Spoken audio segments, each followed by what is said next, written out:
While I was on spring break in 2019, during the same sleepover that this legendary video was made, my friends and I made one of the worst collective decisions we have ever made. Inspired by Ben's friend Keenan, we resolved to watch as many episodes of Johnny Test as we could in a single night. What ensued was a night of degeneracy, insanity, and countless whip crack sound effects. By the time we decided to go to bed at around 2 in the morning, we had been worn down by this cartoon. For a brief moment, the millions of years of intellectual evolution that led to us had been reversed, and the brain rot we had experienced had reverted us to the intellectual level of Australopithecus afarensis. In that moment, mentally, we had become but apes. While I have since recovered from that night, the events that unfolded still have a profound psychological impact on me to this day. There are some nights when I jerk awake in a cold sweat after a long night of thrashing and tossing and can only think of one thing. Johnny Test!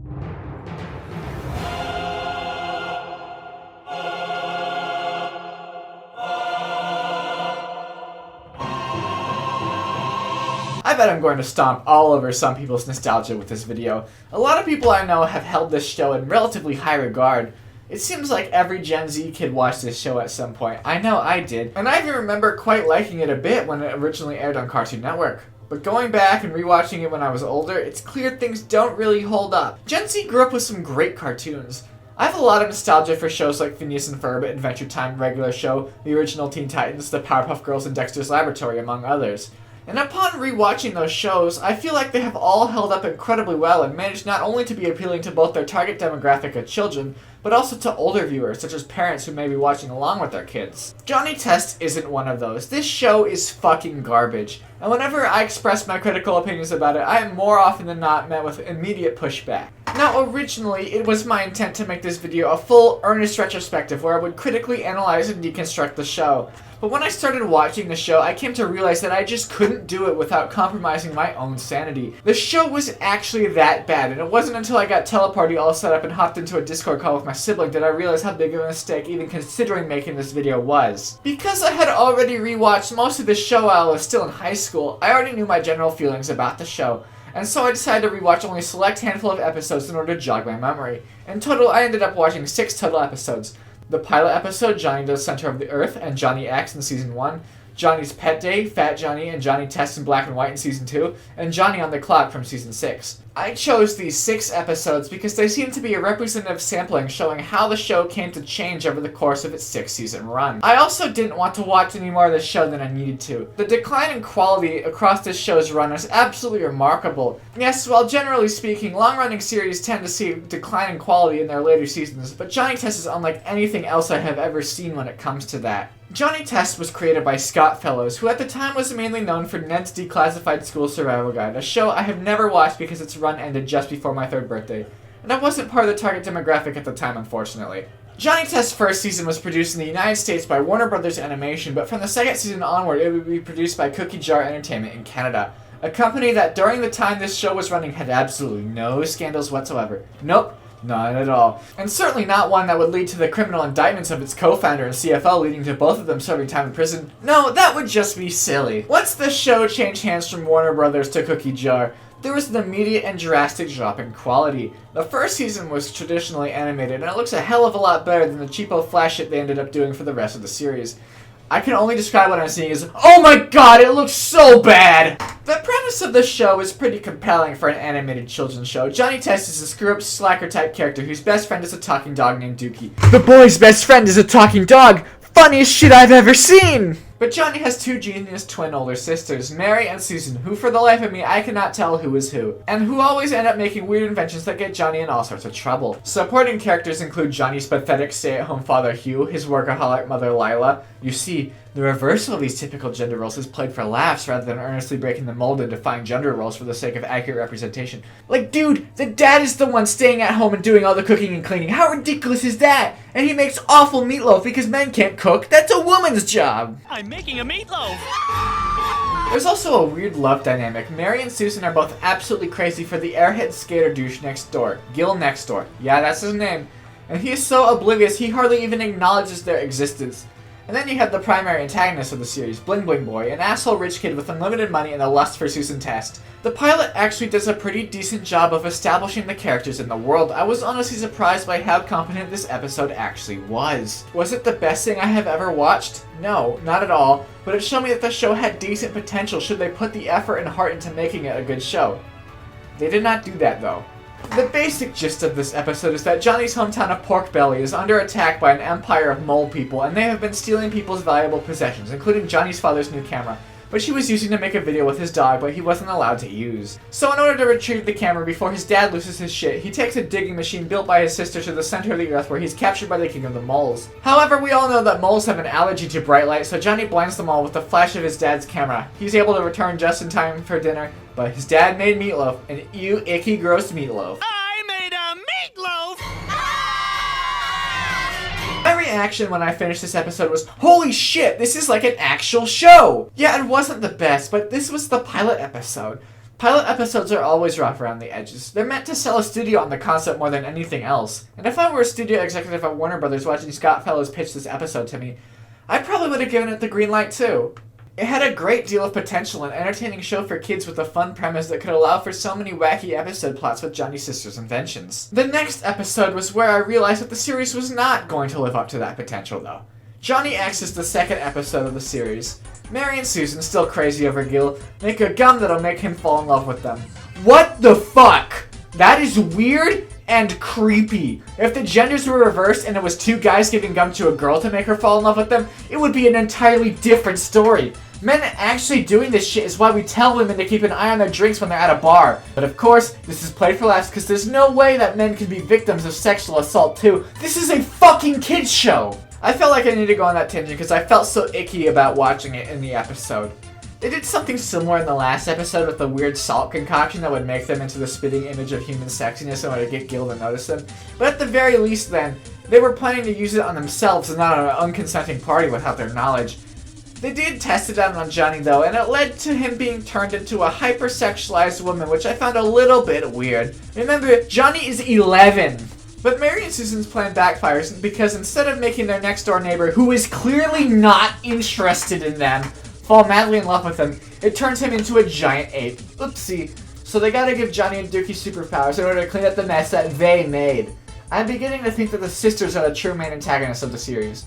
Gorilla Gil is taken hostage by the US government, and so with Johnny's newfound ability to shoot fire out of his own ass and Dookie's power of flight, they're able to rescue Gil from Area 51.1 and save the day. This episode also introduces the recurring secret agent characters Mr. Black and Mr. White. You see, it's funny, just the white guy is named Mr. Black and the black guy is named Mr. White. Peak comedy right there. Also, these two are very heavily implied to be gay, but the show never explicitly states it. That's textbook queerbaiting. So those were the 2 episodes of the first season I ended up watching. They were pretty mid, but when is the first season of a TV show ever the best season? I mean, look at The Office. The first season isn't awful or anything, but it isn't that great. The show didn't really start coming into its own until its second season. Unfortunately, that is not how things ended up going for this particular show. Johnny Test peaked in its first season, and it was all downhill from there. Season 2 is when production changed hands to Cookie Jar Entertainment, and the show began to be animated in Flash, and it shows. Everything just looks awful. There are so many little things I can pick apart about how the show looks from Season 2 onward, but that would take hours, so I will not be doing that, and I will only name a few. I want to finish this video soon so I can go back to playing Elden Ring and hopefully finally defeat Godric.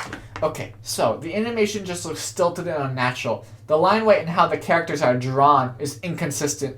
They are shameless in their reuse of assets. In an episode I'm going to talk about in a minute, there's a part where the same handful of extras are used over and over and over and over again in the same scene, and they don't try to hide it. Also, the show's humor just becomes more immature and grating the longer it goes on. I get this is a children's show, but I feel like the best children's shows are the ones that both kids and adults can enjoy. I mean, lots of the time, parents gotta deal with whatever crap their kid is watching, so why not make it entertaining for them too? A great example of this is Phineas and Ferb. The writers of Phineas and Ferb are so fucking smart. Phineas and Ferb has good visual spectacle and physical comedy with The Boys' Inventions and Dr. Doofenshmirtz and Neighbors, which do a good job of keeping the kids engaged and entertained. but it also has a great deal of jokes that would entirely go over most kids' heads that the adults would find funny. I can go back and rewatch that show as an adult and find it hilarious for entirely different reasons than I did as a kid, and I love that. There are so many jokes I didn't get as a kid that I get now, and that is incredible. Every kid's show should strive to do that. The first episode of season 2 I watched was Johnny's Pet Day, which was a fairly unremarkable episode when it comes to plot. It's bring your pet to school day at Johnny's school, and Dookie gets excited for Johnny to bring him to school, only for Johnny to decide to bring his weird little knife lizard instead. Dookie follows Johnny to school only for him to be caught talking, and after word gets out about that, a swarm of Hollywood executives descend on the school like a biblical plague of locusts to get Dookie to sign on to doing a reality TV show. That's the episode. There's also this really weird subplot about feet. I don't like that. Did Dan Schneider guest direct on this episode? The next episode I watched was Fat Johnny. I chose this one because I have vivid memories of watching it as a kid. In it, Johnny wants to buy a new video game and he trades in all his other games in order to be able to afford the game he really wants, and he only gets $3 for it. Trust me, Johnny, I know your pain. I remember one time I got a copy of a game I already owned for Christmas. I took it to GameStop, unopened, still in the shrink wrap and everything, and they gave me like $12 for it. In his rage for being so clearly ripped off like that, when you know that they're going to resell the used games for several times the price they bought them for anyway, Johnny insults the store manager for being fat. Dookie uses this as an opportunity to lecture Johnny about karma, which I have a great deal of opinions about, but I won't share them now because this is a retrospective about a terrible cartoon and not a philosophical video essay. Anyway, Johnny goes to Balloon Boy to beg for a share of that sweet, sweet chroma key cheddar he got so he can buy the game, and he agrees, but only if Johnny agrees to participate in an experiment. And then, karma strikes. The experiment leaves Johnny severely obese, like the GameStop manager he harassed, and then he becomes a rapper? I don't understand this show. When we did our original watch through during that spring break 3 years ago, this was where we stopped. We had watched all the way through season 1 and season 2 up until this point. It was like 2 in the morning and everybody was sick of this goddamn show. But as we noticed how weird this show was, we came up with a running joke. Where is the Vor episode? I mean, maybe we have just gotten older and have been corrupted by how terrible the world is. But some episodes feel like they have weird disguised fetish shit. There's a fart episode, there's a weird subplot about achy feet. Fat Johnny can be seen as an inflation or feeder type episode. There's a brief visual gag where Johnny becomes a hypersexualized 11-year-old woman. It's just something that when you notice it once, it's hard to unnotice. I mean, it's not as egregious as all the feet shit in iCarly and Victorious or the boob episode of Brace Face, but when other kids shows have done shit like this, it's hard to assume this is innocent in any way. This is not where I expected the video to go when I started writing it. Somebody please help me. But little did we know that the Vor episode was the very next episode that we did not watch. In Johnny Test in Black and White, the crazy army general tasked Mr. Black and Mr. White to spy on Johnny and his sisters. I mean, I definitely agree with the general here. All the crazy shit they do is probably a threat to national security. I mean, there's an episode where they create a black hole and almost destroy the Earth. If that isn't an existential threat to America's security, I don't know what is. I don't remember what the actual plot of this episode was. All I know is that they had to go into Mr. Black's stomach in order to get to his brain somehow to erase his memories. It's like the Magic School Bus episode where they go inside Arnold.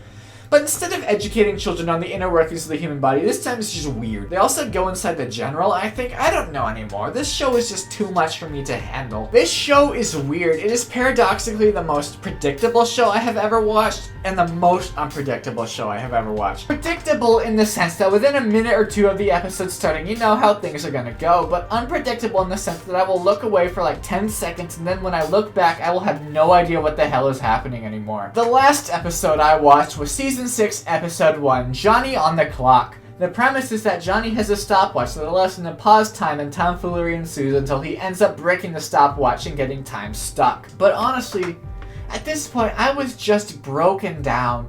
I wanted to watch an episode in the final season so I could get a better sense of how the show's quality had declined over the course of its run. And boy, has it declined. I have waited until this point into the video to talk about the most infamous creative choice the showrunners decided to make. The copious use of whip crack sound effects. Everybody makes memes about this whenever the show comes up, and for good reason, because it's fucking ridiculous how many whip crack sound effects there are in this goddamn show. And they became more frequent as the show progresses. In fact, in the pilot, I heard hardly any whip cracks. I don't even know if there were any in the episode. But by season 2, they became more noticeable, and by season 6, whenever any character made the slightest body movement, it would be whoosh, whoosh, This was a conscious creative decision that somebody had to make. They were like, yes, whip crack. That sounds good. Johnny Test is a very bad show. It has terrible writing, lazy animation, and worst of all, a great deal of potential that was hopelessly squandered. This could have been a good show. It could have, if only they put the time and the heart and the effort to make it so. This show has broken me, tested me, showed me madness and depravity. If I talk about it for a minute longer, I'm going to lose my mind. So I'm going to end this video here so I can rest and recover and maybe play some Elden Ring. Thanks for watching, guys. I'll see you in the next one. Bye.